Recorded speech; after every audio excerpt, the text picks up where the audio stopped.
រឿងសេដ្ឋីចិញ្ចឹមខ្លាយ៉ារឿងអាគោនេះដូចទំនងដល់ហើយ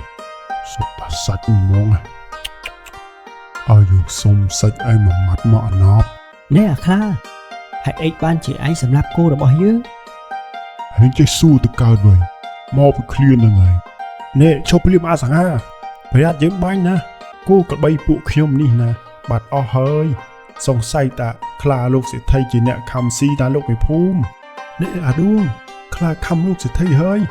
ឆាប់បាញ់វាទៅកាលពីយូរលង់ណាស់មកហើយក្នុងក្រុងពារាណសីមានសេដ្ឋីស្រុកស្ដំម្នាក់រស់នៅក្នុងភូមិគ្រឹះមានអ្នកបម្រើឆ្វេងស្ដាំលោកសេដ្ឋីចូលចិត្តស្រឡាញ់សត្វខ្លាដំបងណាស់គាត់ចិញ្ចឹមខ្លាដំបងធំមួយក្បាលនៅក្នុងផ្ទះណែនឹងចែមដាក់ចំណីឲ្យខ្លាយើងទៅនៅចាស់នៅទេលោកសេដ្ឋីហើយពេលណាបានឯងដាក់ឯងចង់ឲ្យយើងយកឯងធ្វើចំណីឲ្យខ្លាយើងមែនទេចាស់អត់ទេលោកសេដ្ឋីខ្ញុំទៅដាក់ឥឡូវនេះហើយនេះចាំតែប្រាប់មែនហេឲ្យលឿនឡើងតិចមើលវៃថ្ងៃត្រង់ឲ្យឃ្លានបាយណាស់នេះហេដួងអើយមកហូបបាយសិនកូនបាទម៉ែខ្ញុំបកហើយមួយនឹងគាល់ទៀតសិនម៉ែហេ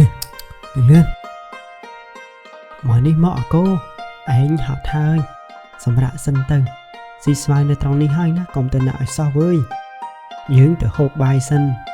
យើងហូបបាយហើយចាំចុះស្រែជាមួយគ្នាណាឈ្ងុយដល់ហើយម៉ែថ្ងៃនេះយើងបានមកហូបអីដែរម៉ែជួយអីកូនថ្ងៃនេះម៉ែបុកត្រីស្វាយខ្ចីហ្នឹងណាថ្ងៃនេះហត់ទេកូនបាទម៉ែមិនអីទេអាគោទេដែលជាអ្នកហត់នោះម៉ែយាយសំនឹងដួងកំពុងតែសោះស្រូបអាហារថ្ងៃត្រង់ស្រាប់តែខ្លារបស់លោកសេដ្ឋីលបចេញមកចង់ស៊ីគោរបស់គាត់យ៉ារឿងអាគោនេះដូចទំនងដល់ហើយសុទ្ធតែសាច់ហ្មងឲ្យយើងសុំសាច់ឯងមួយម៉ាត់មកអណប់ខ្លារបស់លោកសេដ្ឋីបានដេញគោចូលទៅក្នុងព្រៃហើយក៏ខាំឆៃតែម្ដងម៉ែបាត់អាគោតាណាហើយនេះមិញខ្ញុំចងនៅនេះសោះនឹងថាមិននឹងកូនមិញម៉ែក៏ឃើញនៅនឹងដែរប្រហែលជាវារបូតខ្សែហើយម៉ែចាំខ្ញុំទៅរកប្រយ័ត្នផងណាកូនមួយរយៈនេះស្រុកយើងដូចចម្លែកណាស់ចេះតែបាត់នេះបាត់នោះរហូតអសល់មិញណាគោអាសុកណាក៏វាបាត់ដែរបាត់ម៉ែខ្ញុំនឹងប្រយ័ត្នខ្លួនម៉ែទៅផ្ទះមុនចុះដួងក៏ចេញទៅរកគោហើយយាយសំក៏ត្រឡប់ទៅផ្ទះវិញកបជួនក៏ជួបជាមួយនឹងពូសុកនិងយាយឌីកំពុងនាំគ្នាទៅរកគោក្របីតាមផ្លូវនេះអាសុកអើយនាំគ្នាទៅណាហ្នឹងណែខ្ញុំកំពុងទៅនាំគ្នាទៅរកគោនៅព្រៃឯកាតណាមីងហើយរកមិនទាន់ឃើញទេអញ្ចឹងណោះបាទនៅទីមីងពងទៅនាំនីឌីទៅរកនឹងហើយមីងមែនហើយមីងក្បីខ្ញុំណាក៏បាត់ដែរពីថ្ងៃហើយរកមិនទាន់ឃើញទេអូអញ្ចឹងហ៎មិញនេះណាគោយើងក៏បាត់ដែរអាដួងកូនយើងណាបានចេញទៅរកបាត់ហើយយើងផ្ដាំជួយមើលវាផងណាបាទមីងមិនអីទេចាំខ្ញុំជួយមើលវាឲ្យពូសុកនិងឌីនាំគ្នាទៅរកគោក្របីបន្តចំណែកនាយឌូដើរទៅក៏ប្រទះឃើញខ្លាកំពុងតែស៊ីគោរបស់ខ្លួនហាខ្លានេះអាខ្លាហេតុអីបានជាឯងសម្លាប់គោរបស់យើងហើយចេះស៊ូទៅកើតវិញមកពីឃ្លានហ្នឹងហើយឯងហ៊ានសម្លាប់គោយើងមិនអោយឯងរួចខ្លួនទេ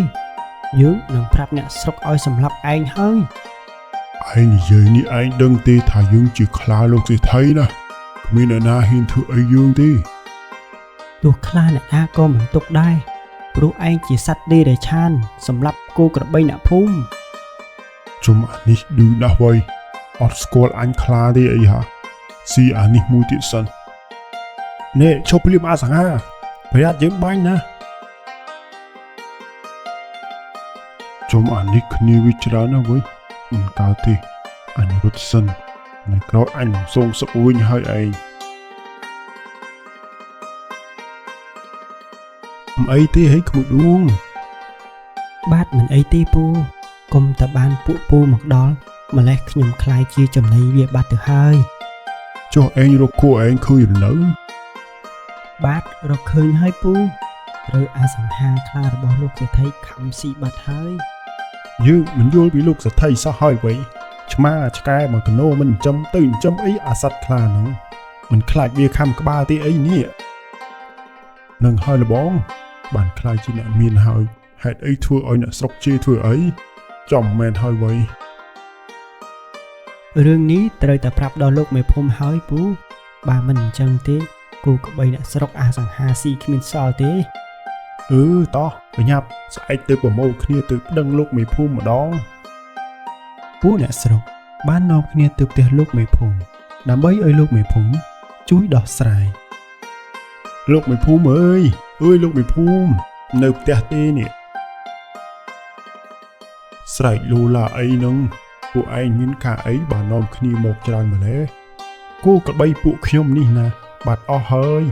សង្ស័យតាខ្លាលោកសេដ្ឋីជាអ្នកខំស៊ីតាលោកមេភូមិចុះពួកឯងបានឃើញផ្ទាល់ភ្នែកទេថាខ្លាលោកសេដ្ឋីជាអ្នកខំស៊ី ខ្ញុំបានឃើញផ្ទាល់ភ្នែកណាលោកមេភូមិ បើពិតដូចឯងនិយាយមែនណាអញ្ចឹងឆាប់ទៅផ្ទះលោកសេដ្ឋីជាមួយយើង លោកមេភូមិក៏នាំអ្នកស្រុកទៅផ្ទះលោកសេដ្ឋីដើម្បីសួររកខុសត្រូវ តើពួកឯងនាំគ្នាមកធ្វើអ្វីច្រើនម្ល៉េះមិនចេះទេណាលោកសេដ្ឋីអ្នកស្រុកថាខ្លាលោកសេដ្ឋីនេះអាសង្ហានឹងវាខំគូក្បីរបស់ពួកគេណាណែកុំចេះតែចោទវើយមានផុសតាំងទីកុំចេះតែនិយាយថាជាខ្លារបស់យើងព្រោះវានៅជាមួយយើងរាល់ថ្ងៃតែអាឌូងណាវាបានឃើញតបភ្នែកណាលោកសេដ្ឋីណែពួកឯងចាប់ថ្ងៃនេះតទៅណាហាមយកគោក្របីទៅព្រៃម្នាក់ឯងត្រូវមានគ្នាហើយប្រយ័ត្នជានិច្ចណា ហេតុអ្វីបានជាលោកសេដ្ឋីមិនចេះទទួលខុសត្រូវអញ្ចឹងម៉ែ គេជាអ្នកមានអំណាចណាកូនយើងជាអ្នកក្រមិនហ៊ានទៅធ្វើអីគេបានទេ យ៉ាប់ណាស់មនុស្សនេះមានទ្រព្យតែគ្មានការទទួលខុសត្រូវ បានហើយកូនថ្ងៃណាមួយកម្មតាមតបស្រង់តែគេវិញហើយណា បាទម៉ែអញ្ចឹងខ្ញុំទៅយកគោតាមលោកមេភូមិប្រាប់សិនតែមិនអញ្ចឹងទេវាស៊ីអស់មួយទៀតឥឡូវហើយ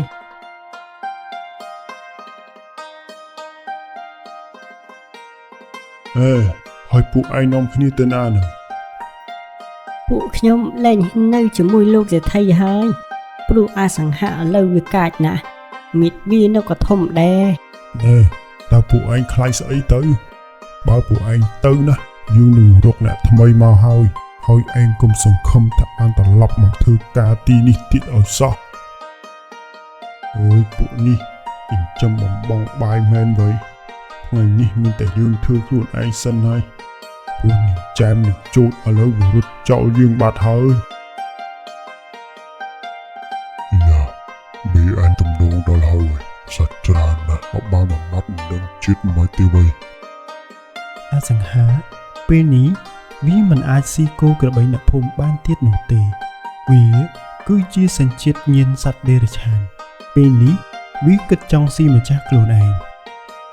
អាសង្ហាដល់ម៉ោងស៊ីហើយវ៉ៃចុងបាត់វាទៅណាអញ្ចេះមិនឃើញអញ្ចឹងខ្ញុំនៅទីនេះមេហេតុអីបានឯងចេញពីទ្រូងអញ្ចឹងឆាប់ចូលទៅវិញទៅយើងយកចំណេញឲ្យឯងស៊ីណាហើយមេខ្ញុំស៊ីទេទៅលន់ណាអានេះខ្លាសោះអីក៏ស៊ីរើសម្លេះហាសាច់មិនស៊ីឥឡូវឯងចង់ស៊ីស្លោមកជូរមែនទេអត់ទេយវាយខ្ញុំចង់ស៊ីយវាយហ្នឹងណាសុំម៉ាត់មកកុំអីណាយើងជាម្ចាស់ឯងណាអាសង្ហាម្ចាស់អីក៏ម្ចាស់ទៅឥឡូវឃ្លានណាសុំម៉ាត់មកម៉ាត់មកយវាយនេះអាឌួងខ្លាខំលោកសេដ្ឋីហើយឆាប់បាញ់វាទៅ ឌូងក៏បានបាញ់សម្លាប់ខ្លានោះបាត់ទៅលោកសេដ្ឋីដោយសារតែអាងអំណាចចិញ្ចឹមខ្លា